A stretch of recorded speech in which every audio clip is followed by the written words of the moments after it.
Bạn nào đấy, tôi dễ tôi mua, cha tông nó bạn nào,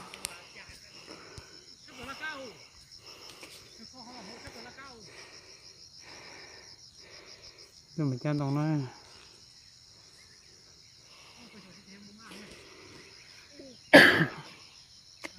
sẽ kiến nó sát thì đi, sát chập lại, vậy tôi sẽ sửa chịu chỉ tao ba liền đấy. Bây giờ bố bị chỉ tin nhắn là này, bố bị cho trong cái bố bị nó, nếu để nó là bị chỉ tin nhắn là này.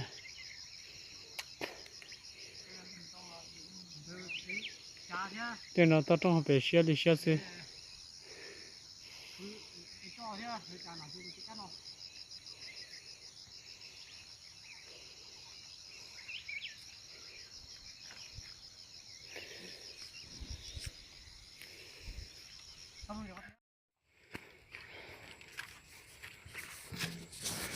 Chúng ta phải chắn đồng nó nè,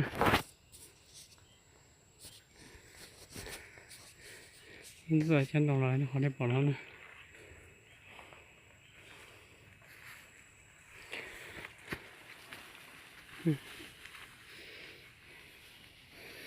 Sao chụp được này cái nào? Sao chụp bỏ bỏ kẹt này? cái mỗi chuột nó cả ta không nó trong mà chán họ. Nó trong thắng căng nào? Cái mỗi chán nó cả ta. Chắc là số cổ cho cả ta nó mà chuột.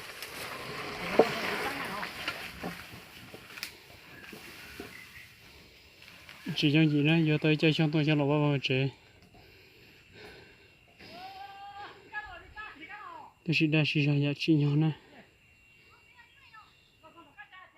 Đây, tại cho nó sù, chỉ bắt nó sù đi nó này.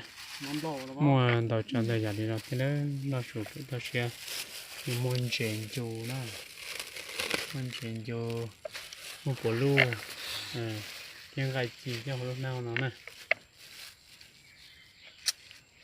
Hôm nay nhà bị to xe chỉ nó trong nó mỏ thì nó nhiều một số tết còn lại chỉ nó thì nó đây. Nên cho bạn nhau được phong sau nên bây giờ cá luôn đang thấu nên chuyện nhau đâu lúc tết chờ lò chuối nên tao nó lên nó nên bây giờ cá cho lại nên họ lên thì họ dọn cho thiết trò sáng nó được lò của bạn cho thêm một non đấy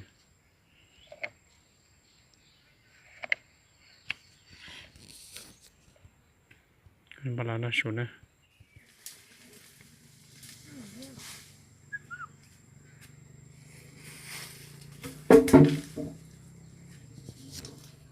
hiện tại mới chờ là trò kia kia thành ra nó to bố đào nè cái nông lo này nó buồn đào lại nữa cái chuột nó ok.